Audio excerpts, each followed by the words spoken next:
quiero proponer a los educadores que añadan un nuevo contenido a la enseñanza: la fraternidad.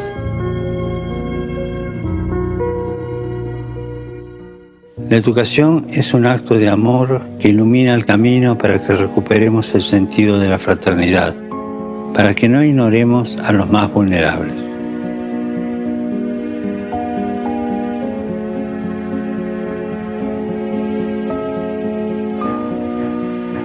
Si el educador es un testigo que no entrega sus conocimientos mentales, sino sus convicciones, su compromiso con la vida. Uno que sabe manejar bien los tres lenguajes, el de la cabeza, el del corazón y de las manos, armonizado. Y de ahí la alegría de comunicar. Y ellos serán escuchados mucho más atentamente y serán creadores de comunidad. ¿Por qué? Porque están sembrando este testimonio. Oremos para que los educadores sean testigos creíbles, enseñando la fraternidad en lugar de la confrontación y ayudando especialmente a los jóvenes más vulnerables.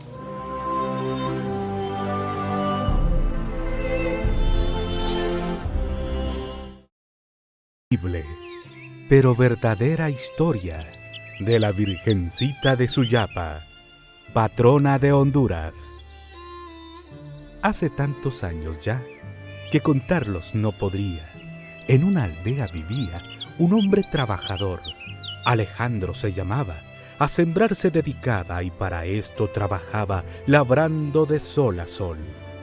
Para cuidar el maíz viajaba con un aprendiz, con Lorenzo un chiquitín, hasta el monte Piligüín, desde su casa en Suyapa, antes llamada Coyapa. Y eran 5 largas horas caminando sin demoras por montañas y caminos, hasta alcanzar su destino.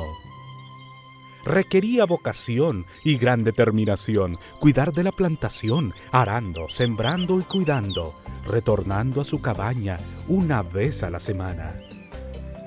En aquella noche hermosa, que sería tan famosa, no podía regresar y debieron descansar, parando a medio camino para dormir bajo un pino. Alejandro está acostado, cuando siente en su costado una piedra que le aprieta, y para no armar rabieta de un tormento tan agudo, se la sacó como pudo para poderla tirar. Y cuando se vuelve a acostar, siente la misma molestia clavada en el mismo lugar. Entre dormido y despierto se le ocurrió con acierto el guardar en su morral aquello que le hacía mal, poniendo fin al desvelo, quedando dormido en el suelo. Según dice la leyenda, cuando llegó a su vivienda, lo que en su alforja encontró gran sorpresa ocasionó, al encontrar la mirada de una imagen tallada de la mujer más sagrada, la Virgen Inmaculada. Fue tan grande su sorpresa que su alma quedó presa de tal fe y de tal amor, que hizo un altar en su honor, y aquella humilde casita se llenó de 1000 visitas de la gente del lugar, que la llegó a venerar. La pequeñita escultura de la Virgencita pura su fama pronto extendió, hasta que un día llegó hasta una aldea vecina, el pueblito real de Minas de la Villa San Miguel, donde una enfermedad cruel aquejaba a un habitante, quedando sanado al instante. Cuando su faz contempló, un gran milagro ocurrió. El señor que fue curado antes había declarado que si por ella sanaba y si se recuperaba, construiría una ermita para honrar a su yapita. Promesa que pronto cumplió y una iglesia edificó. Con el paso de los años y de miles de cristianos, la pequeña Virgencita demostró que era bendita, concediendo sus favores a incontables seguidores, y su fama fue creciendo, a los demás bendiciendo, con milagros registrados por obispos y prelados. Siguió corriendo el tiempo y se edificó un gran templo para que el 3 de febrero tanto el pueblo como el clero celebren una alborada para la imagen amada de la Madre de Jesús, nuestro Cristo, nuestra luz. Mi Virgencita María, eres tan pura y sencilla que quisiste aparecer después del anochecer en forma de una estatuilla. Eres una maravilla. María de Sollapa, acompáñanos, Señora. Morenita de Sollapa, mi fiel intercesora.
Unamos nuestras voces cantando. Cantamos la alegría de tener como nuestra patrona. Unamos nuestras voces cantando a la Virgen María.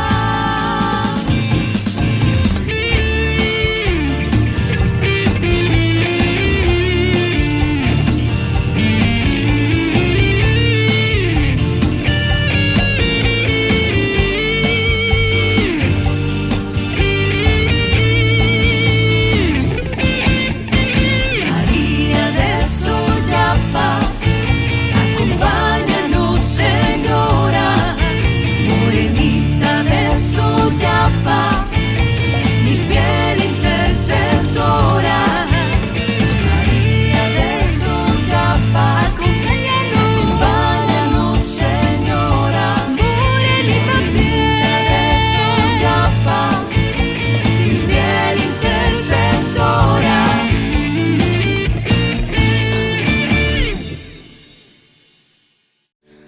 El Señor esté con ustedes. Y con su espíritu.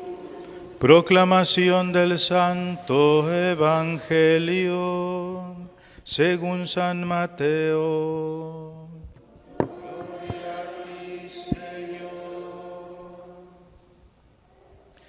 En aquel tiempo, cuando Jesús vio a la muchedumbre, subió al monte y se sentó. Entonces se le acercaron sus discípulos. Enseguida comenzó a enseñarles y les dijo: Dichosos los pobres de espíritu, porque de ellos es el reino de los cielos. Dichosos los que lloran, porque serán consolados. Dichosos los sufridos, porque heredarán la tierra. Dichosos los que tienen hambre y sed de justicia, porque serán saciados. Dichosos los misericordiosos, porque obtendrán misericordia. Dichosos los limpios de corazón, porque verán a Dios. Dichosos los que trabajan por la paz, porque se les llamará hijos de Dios. Dichosos los perseguidos por causa de la justicia, porque de ellos es el reino de los cielos. Dichosos serán ustedes cuando los injurien, los persigan y digan cosas falsas de ustedes por causa mía. Alégrense y salten de contento, porque su premio será grande en los cielos. Palabra del Señor.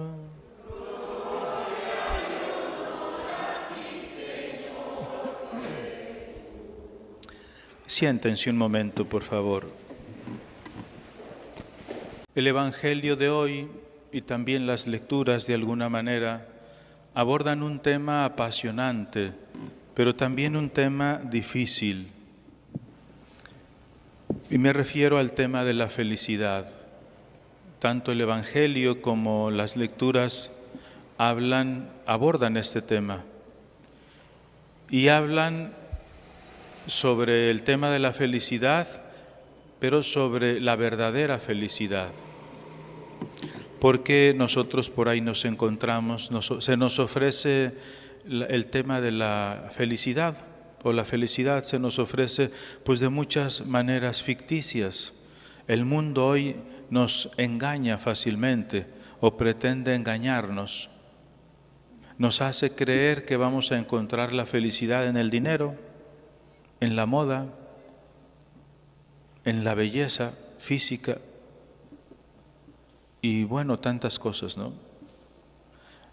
Nuestro cuerpo pierde su belleza, pierde su vigor, pierde pues muchas cosas y entonces ya se acabó la felicidad. Entonces este es el tema de fondo que está abordando hoy el tema del Evangelio y también las lecturas. Por eso vale la pena que le demos otra repasadita, porque ustedes y yo ya hemos oído hablar mucho sobre el tema de la felicidad, pero aquí se habla de la verdadera felicidad. Y les puedo adelantar el final de todo este Evangelio y de la verdad sobre la felicidad. Son las 3 primeras palabras de la primera lectura, nos dan la clave. ¿Quieres ser feliz? Busca al Señor. Y el Señor es el único que puede hacernos verdaderamente felices. Nosotros hemos puesto nuestra felicidad en cosas, en objetos, incluso en personas. Cuando las jovencitas aquí presentes o las mamás también aquí presentes eran niñas, ponían su felicidad en una muñeca. Antes era lo que había, hoy hay muchos juguetes, ¿verdad? Pero las muñecas, espero que sí sea, es que luego las palabras cambian entre México y Honduras, pero las muñequitas, ¿no? Y entonces pues las niñas eso, cuando sus papás les iban a regalar algo, pues pedían como regalo una muñeca. Y a los cuantos meses esa muñeca estaba desgreñada, le faltaba un pie, una mano o algo así, estaba ya toda fea, la muñeca fea. Y entonces ya, o sea, su felicidad antes de tener la muñeca era tener una muñeca. Cuando ya no servía, pues se acababa esa felicidad, de alguna manera.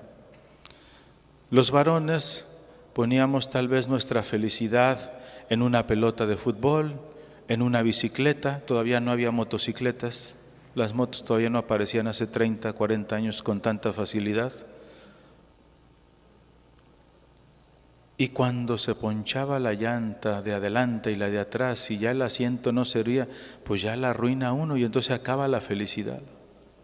O sea, a veces como que hacemos depender nuestra felicidad de un objeto o de una persona.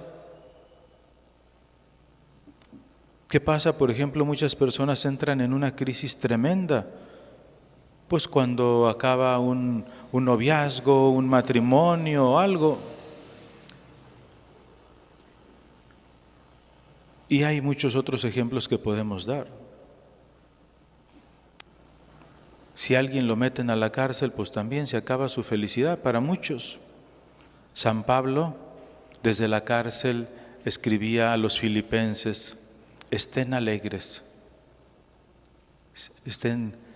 estén siempre alegres, decía. O sea que él desde la cárcel pudiera estar alegre y contento. Eso era impresionante. ¿Por qué? Porque él sabía que era la voluntad de Dios estar en ese lugar.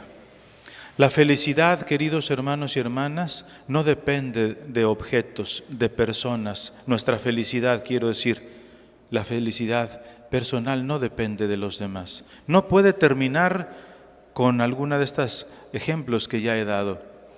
La felicidad es una tarea interior. Es algo que nosotros vamos trabajando. Pero sobre todo, nuestra felicidad depende únicamente y finalmente de Dios, o primeramente, como quieran verlo. Solo Dios hace al hombre verdaderamente feliz. Pero cuando nosotros vemos entonces las bienaventuranzas que hoy hemos escuchado y vemos también el ambiente y el mundo, lo que nos enseña, lo que nos ofrece, entonces nos confundimos. Por eso digo que es un tema apasionante, el tema de la felicidad, porque a todos nosotros nos interesa. Todos nosotros estamos interesados, todos queremos ser felices. Y Dios quiere que todos nosotros seamos felices. Pero la felicidad no la podemos alcanzar nosotros al margen de Dios, lejos de Dios o fuera de Dios. Solo unidos al Señor encontraremos la verdadera felicidad. Y entonces es un tema apasionante, el tema de la felicidad, pero es un tema difícil. ¿Por qué? Porque no nos ponemos de acuerdo los hombres de dónde procede verdaderamente la felicidad. Y entonces hay personas que son aparentemente felices y al rato son los más infelices del mundo, porque pusieron su confianza en objetos, en personas que después les han defraudado. El Señor no defrauda. El Señor es el único que puede darnos y proporcionarnos a todos nosotros verdaderamente la felicidad. Jesús era un rabino, Jesús era un maestro, se acerca una gran muchedumbre, nos dice San Mateo, se acercan a escucharlo, quieren oír sus enseñanzas porque para ellos son muy importantes. Y entonces, como era muchísima gente, Jesús los conduce al monte y ahí sentado como maestro les enseña, les da unas enseñanzas muy grandes que yo pienso que muchos de ellos no las entendieron porque no es fácil, como nosotros no las entendemos tan fácilmente.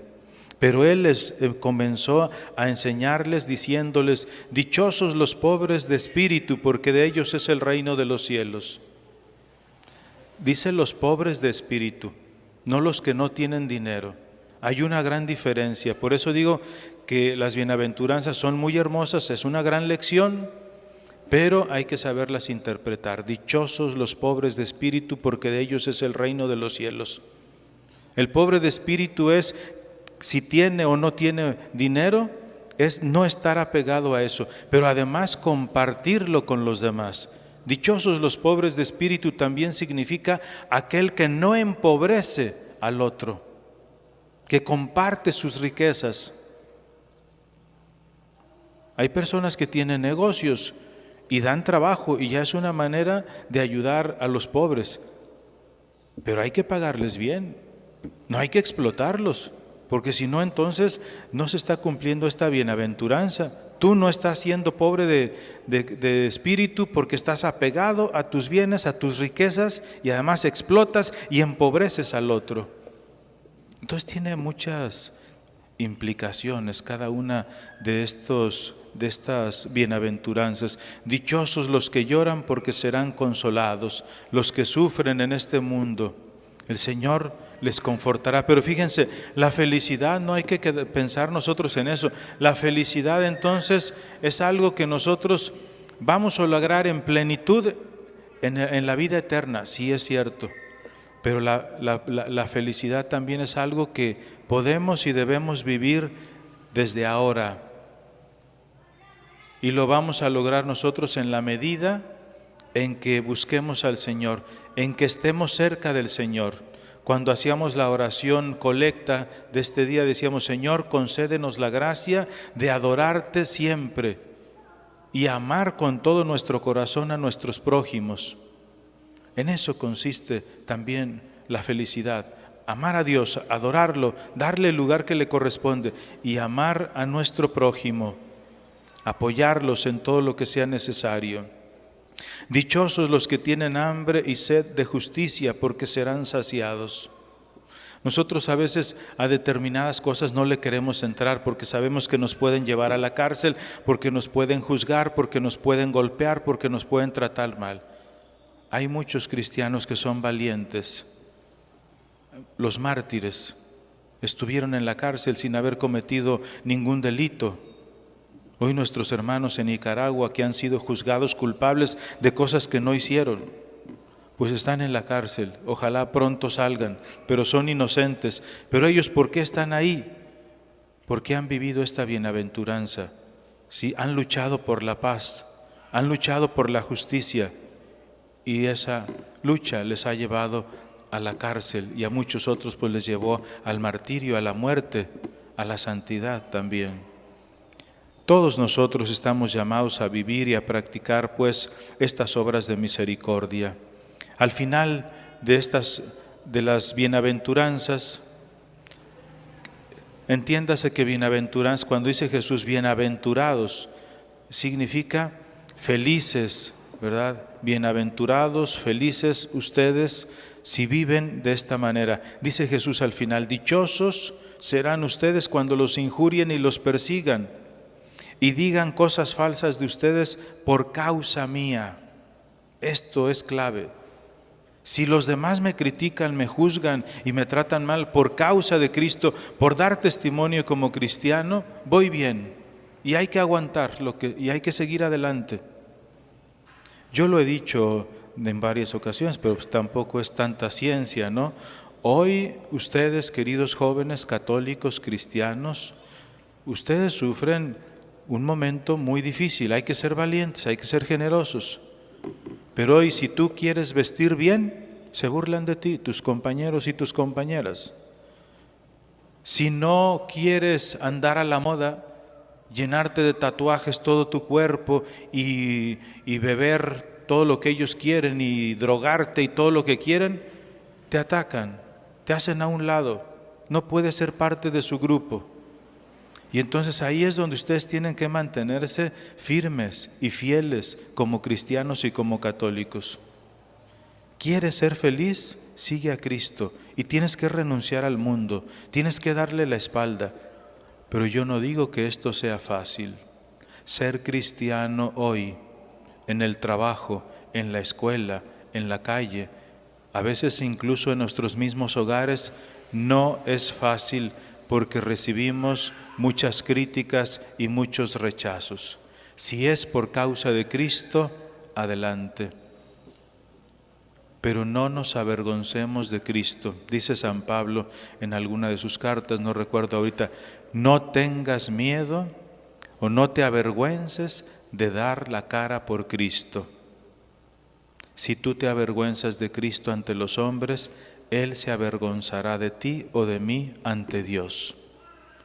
El ambiente es difícil, pero de cada uno de nosotros depende.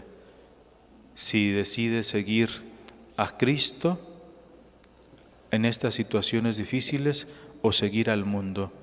Pero en el fondo está la felicidad. Queremos ser fieles, permanezcamos. Pudiera darles 10 o 15 ejemplos recientes de personas que han buscado la felicidad y ahora están en la cárcel después de ser deportistas, empresarios, políticos, incluso cristianos o católicos como nosotros. Buscaron la felicidad por otros lados y hoy están en la cárcel o hoy están sufriendo de muchas maneras. Nosotros no somos mejores que ellos. Pidamos al Señor que nos conceda la gracia de la perseverancia. Que así sea.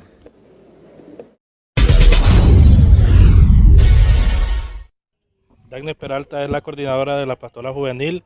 Nos habla de la reunión del día de hoy con todos los coordinadores de los sectores de acá de la ciudad de Olanchito. Sí, hoy nos hemos reunido con cada uno de los coordinadores de los sectores de la parroquia para informar acerca del plan de trabajo que pues realizamos para poder todos tener el mismo plan de trabajo y poder asistir a cada una de las actividades que hemos organizado. ¿Se hicieron presentes todos los coordinadores?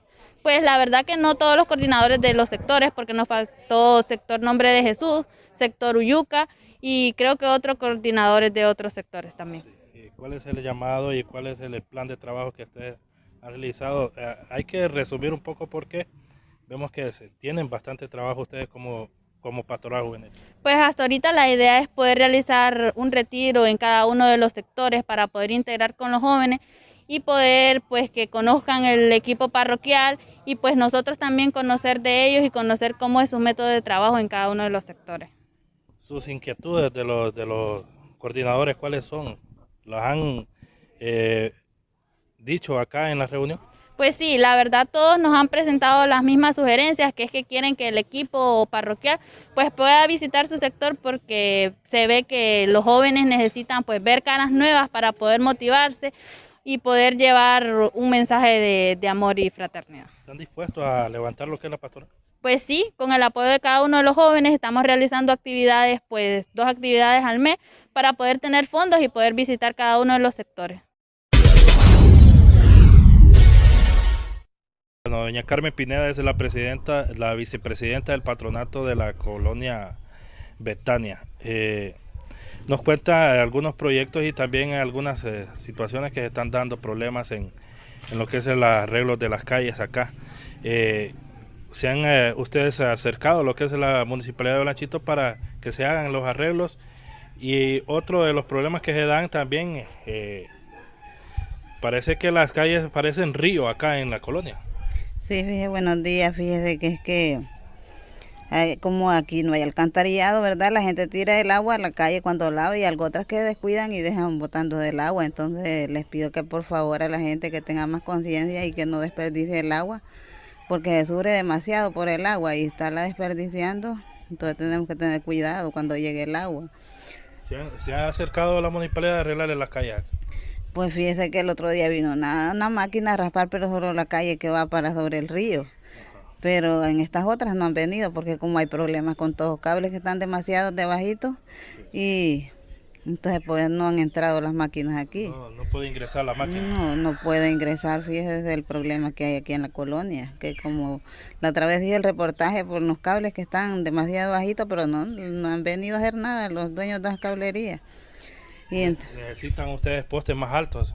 Y necesitan postes más altos y postes que nos sirven también. Ya hemos llevado la solicitud a la ENE y no han hecho nada por eso. Sí. Porque hay postes que casi están quebrados y entonces necesita que los cambien, pero no hay respuesta por eso. Como patronato de proyectos que ustedes tienen en mente de hacer acá en la colonia, ¿cuáles son? Pues fíjate que lo más es el alcantarillado, porque demasiada agua en la calle. Ya también la gente ya no hay donde hacer pozos y entonces necesita que nos apoyen en el alcantarillado. Pues fui que iba a llevarle una solicitud a Juan Carlos a ver si nos ayuda porque es necesario. Ya le dimos al ingeniero Tomás, pero no hay respuesta todavía. Desde el año pasado, desde agosto se le llevó una solicitud y todavía no hay respuestas. Entonces vamos a ir a la municipalidad a ver si nos ayuda Juan Carlos. Es muy importante un proyecto de este magnitud acá en la colonia. Sí, hombre, es interesante porque, como le digo, demasiado desorden de agua. ¿Y cómo va a hacer la gente si no tiene, cuando lava su pila, la lava, no hay a dónde tirar el agua? Entonces por eso el agua se va uniendo y sigue hasta llegar al río. Sí. ¿Cuántas familias viven acá en las colonias? No, aquí hay bastante gente, usted. Bastante, porque Betania 1 y Betania 2, entonces es necesario que venga ese proyecto aquí. Ya se dio la topografía, entonces lo que hay que hacer es, vamos a ir a la municipalidad a ver cómo nos empiezan a ayudar a este proyecto. Acá la mayoría de las familias son de bajos recursos. Sí, es de bajos recursos, la gente no hay dinero para hacer ese proyecto porque es caro. Sí. Carmen Pineda. Carmen Pineda, sí, fíjate, también quería decirles que allá por el frente del parquecito vienen a botar basura, hay un poco de basura ahí, y entonces le digo a la gente que no haga eso, hombre, que busquen a botar su basura a otro lado, pero no al parquecito ahí al frente, porque la municipalidad mantiene bien aseado ahí y otros vienen a echar la basura, no no se puede hacer esas cosas. ¿De qué sector será que vienen ahí? Pues no se sabe, porque ahí está, en el lado de la calle está la basura tirada. Entonces, que tengan conciencia, que no hagan eso. Sí. ¿Y ustedes como patronato buscan la manera que esté limpio? Que esté limpio y que, mire, viene el proyecto de las canchitas ahí, entonces hay que cuidar. Muy bien, los habitantes de aquí, algunos van a chapear ahí el campo y entonces que no hagan esas cosas. Que respeten, porque son cosas públicas, el campito del parque, entonces tiene que cuidar la gente. No gente de aquí que vienen a hacer eso, que van a tirar la basura ahí, sino que son gente que vienen de seguro en carros a botarla ahí, porque hay bastante basura. Biografía de San Juan Bosco. Sacerdote italiano, Becci, Italia, 16 de agosto de 1815, Turín, Italia, 31 de enero de 1888. Su nombre completo era Juan Melchior Bosco Occhienna, Giovanni Melchior Bosco en italiano, más conocido por su apodo de Don Bosco. San Juan Bosco es recordado como un hombre que dedicó su vida al servicio de los jóvenes abandonados y marginados. Él desafió la forma en que los jóvenes fueron tratados en la desesperada pobreza que existía en ese momento en la ciudad de Turín, Italia, alterando así el curso de la historia. Se sintió impulsado por la experiencia de primera mano de los efectos de la terrible pobreza y el hambre en los jóvenes con los que se encontró. Estaba decidido a cambiar su condición. Otros se inspiraron para seguirlo y responder a las necesidades de los jóvenes. Fundó una orden religiosa en la Iglesia Católica, llamada Salesianos. Este orden se estableció en la pobreza de una ciudad que consideramos que es una de las más prósperas del mundo en la actualidad. La pobreza, las dificultades y el hambre no son nada nuevo, especialmente para los jóvenes. Sin embargo, la mayor parte de Europa ha mejorado más allá de todo reconocimiento desde la Revolución Industrial. San Juan Bosco estaría complacido por el progreso realizado.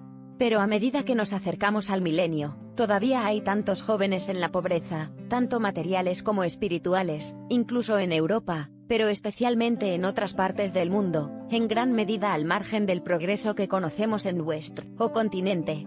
Es el privilegio de los salesianos fundados por Don Bosco para continuar su trabajo para los jóvenes que son pobres, donde sea que se encuentren. Don Bosco fue criado por su madre, Margaret, ya que cuando contaba con tan solo 2 años de edad perdió a su padre. A través de una serie de eventos en su juventud, un sueño muy poderoso que tuvo cuando era niño, aprendió a convertirse en un líder para los jóvenes con los que creció, muchos de los cuales se portaron muy mal. Para relacionarse con ellos, necesitaba desarrollar ciertas habilidades. Aprendió que al combinar el entretenimiento con la enseñanza y la oración, podría lograr resultados positivos. Entretenidos por su acto de equilibrio mágico, los jóvenes con gusto escucharían una lección o rezarían con Juan Bosco. Todos necesitan un sueño, una visión que los inspire. Don Bosco, cuando era muy joven, tuvo un sueño. Un hombre y una dama, ambos de gran majestad, le ordenaron que se preparara para una gran batalla. La batalla parecía ser en nombre de una multitud de niños pobres, rebeldes y descuidados. En este sueño le dijeron que tenía los rasgos y las habilidades para conquistar el desorden de estos niños y convertirlos en sus amigos. Este poderoso sueño continuó siendo una importante guía durante su adolescencia. Lo inspiró a convertirse en sacerdote. Esto implicó 6 años de intenso estudio. En 1841, poco antes de cumplir 26 años, fue ordenado sacerdote. Durante su vida, la Virgen María se le apareció asiduamente en sus sueños, ayudándole en sus decisiones y obrando innumerosos milagros en su favor para conseguir sus objetivos y buenas obras. El nombre de Don Bosco le fue otorgado en Italia, ya que los sacerdotes se llaman Don seguido de su apellido, por lo que Juan Bosco se convirtió en Don Bosco, como nos referimos a él en la actualidad. Al convertirse en sacerdote, Don Bosco se dio cuenta de cómo necesitaba vivir su vocación. La revolución industrial se extendía por el norte de Italia, había una gran cantidad de pobreza, desolación, agitación y revolución en las calles de la ciudad. Los jóvenes habían sido abandonados y vivían en la desesperanza. Vivieron sus vidas horribles a cualquier precio o para otros. Estaba sorprendido por las condiciones que soportaron, y las cosas que hicieron para permitirles comer y sobrevivir. Este fue el costo de la mejora industrial que nos traería todos los altos estándares que hemos disfrutado este siglo. El costo de este progreso en términos humanos era insoportable. Don Bosco, el joven sacerdote, se centró por completo en su vocación cuando ingresó a las cárceles. Él escribió: ver tantos niños, de 12 a 18 años de edad, todos sanos, fuertes, inteligentes, carecer de alimento espiritual y material, fue algo que me horrorizó. Ante tal situación, tomó su decisión: debo, por cualquier medio disponible, evitar que los niños terminen aquí. Don Bosco ahora vio cómo su sueño, y en la orientación que dio fue necesaria. Sabía que se requería un nuevo enfoque. Necesitaba demostrar que había mejores formas para que estos jóvenes inteligentes y saludables guiaran sus vidas. Don Bosco era más que un simple soñador. Sabía que la educación era la clave para ayudar a estos jóvenes. Intentó enseñarles, muchos solo podían aprender después de su día de trabajo y no todos querían, y obtener un trato más justo para ellos con sus empleadores. Buscaba ayudar a otros jóvenes que aún dormían debajo de los puentes y en las calles. Incluso cuando le robaron, como algunos lo hicieron, él nunca perdió la esperanza. Nunca perdió su confianza en la juventud. Don Bosco comenzó escuelas técnicas para educar a los jóvenes en trabajos calificados como impresión, encuadernación y mecánica. En aquellos días, estas eran las habilidades que garantizarían mejores condiciones y un mejor futuro para ellos. Comenzó las misiones salesianas en América del Sur. Publicó numerosas obras. Y continuó su trabajo en su sistema de educación. Don Bosco era un profesional de la educación en lugar de un teórico de la educación. Escribió muy poco sobre sus principios educativos, y es imposible entender su enfoque de la educación sin referencia a la historia de su vida. Sus experiencias en la primera infancia influyeron en el desarrollo de su trabajo e incorporó activamente las lecciones de sus propias experiencias de vida en su pedagogía. La capacidad de Don Bosco para atraer a numerosos niños y ayudantes adultos estaba relacionada con su sistema preventivo de educación. Él creía que la educación era un asunto del corazón, y dijo que los niños no solo deben ser amados, sino saber que son amados. También señaló 3 componentes del sistema preventivo: razón, religión y amabilidad. La música y los juegos también entraron en la mezcla. Don Bosco nunca trabajó solo. Inspiró a mucha gente a su alrededor a trabajar por la salvación de los jóvenes miserables que vio en Turín. La familia salesiana no es más que un movimiento de personas de todos los ámbitos de la vida que desean hacer el bien a los jóvenes con el carisma de Don Bosco. Tenía varios amigos sacerdotes. Había sacerdotes celosos como Don Cafaso y Don Borel, algunos niños mayores como Buzzetti, Roa, Cagliero y Gastini, y la propia madre de Don Bosco, Mama Margaret, como era conocida cariñosamente. Incluso algunos políticos locales lo ayudaron mientras que otros obstaculizaron sus esfuerzos. En 1859, Bosco seleccionó al experimentado sacerdote Don Alasonati, 15 seminaristas y un chico de secundaria, y los formó en la Sociedad de San Francisco de Sales. Este era el núcleo de los salesianos, la orden religiosa que llevaría a cabo su trabajo. La congregación salesiana se dividió en sacerdotes, seminaristas y coadjutores, los hermanos laicos. Luego, trabajó con Don Pestarino, María Mazzarello y un grupo de chicas en la ciudad de Mornese. En 1871, fundó un grupo de hermanas religiosas para hacer por las niñas lo que los salesianos estaban haciendo por los niños. Se les llamó las Hijas de María Auxiliadora. En 1874, fundó otro grupo, los Cooperadores Salesianos. Estos eran en su mayoría laicos que trabajarían para jóvenes como las hijas y los salesianos. No es sorprendente entonces que el trabajo, el espíritu y la espiritualidad de Don Bosco se extendieran rápidamente por toda Italia, luego en Europa y América del Sur, poco después de su muerte. El número de sacerdotes y hermanos salesianos era solo de 773. Hoy en día hay alrededor de 16,000 sacerdotes y hermanos salesianos, SDB, 18,000 hermanas, FMA, y decenas de miles de laicos que trabajan en todos los continentes, y en la mayoría de los países del mundo para continuar espíritu y misión de Don Bosco entre los jóvenes. Juan Bosco tenía una gran admiración por San Francisco de Sales, 1567-1622. Francisco, quien nació cerca de Ginebra, el 21 de agosto de 1567, fue el patrón de Piamonte y Saboya y fue muy amado por Juan Bosco. Admiraba su espiritualidad alegre y optimista y, debido a la gentileza de su enfoque, lo eligió como patrón de la congregación. Deseaba que sus seguidores se llenaran del espíritu de Francisco de Sales, una bondad que lo abarcara todo, una gentileza fuerte, un amor humilde y una fe firme. Para Francisco no había élite religiosa, la santidad era posible para todos sin importar su posición, etapa o carrera en la vida. Francisco usó una metáfora simple para resumir su trabajo cuando dijo: atrapas más moscas con una cucharada de miel que un barril lleno de vinagre. En otras palabras, el amor es más fuerte que la violencia o la fuerza de cualquier tipo. Juan Bosco estuvo totalmente de acuerdo, y nombró a su congregación después de Francisco de Sales, de ahí el nombre de Salesianos. Después de una vida de tanto logro para los jóvenes, Don Bosco murió al amanecer del 31 de enero de 1888 a la edad de 73 años. Cuando otros le hablaban de sus fantásticos logros, él siempre interrumpía y decía: no he hecho nada por mí mismo. Es Nuestra Señora quien ha hecho todo. Hoy los salesianos de Don Bosco continúan este gran trabajo operando sobre los principios que Don Bosco nos dejó. Juan Bosco fue canonizado el 1 de abril de 1934 por el Papa Pío XI, y Juan Pablo II le confirió el título de padre, maestro y amigo de los jóvenes. Asimismo, Don Bosco, además de ser el patrón de los jóvenes, es patrón de magos, actores y la imprenta.